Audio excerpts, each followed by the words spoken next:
saikolojia yako iwe vizuri na afya pia. Umeelewana? Ni vitu gani vya kuangalia hapa kwenye utimamu wa kazi? Cha kwanza ni mambo ya pombe. Ndio. Wote tunajua ukinywa pombe unakuwa na mausingizi, unakuwa na mauchovu, na maana kwamba unakuwa hauko tayari kwa ajili ya nini? Ya kazi. Kwa hiyo unapotakiwa kuja kazini unatakiwa usome fanyaje? Niliwaambia. Lakini pia kuna madawa ya kulevya. Wote tunajua kuna wengine wakivuta akili ndio hivyo zinachatuka. Ndio? Au wengine wanakuwa taratibu, lakini kwa hapa sasa huruhusiwi kutumia nini? Madawa ya kulevya. Tunajua jamani.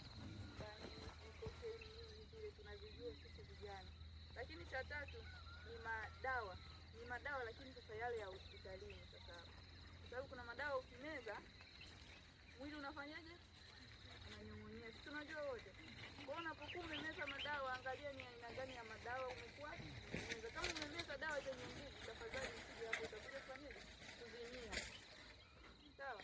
Lakini kwa dawa za maumivu kama paracetamol sana ndio ile unaweza kufanya kazi. Ila kama umemeza dawa zenye nguvu, tafadhali toa hapa taarifa. Unaweza usifukuzwe, sio kwamba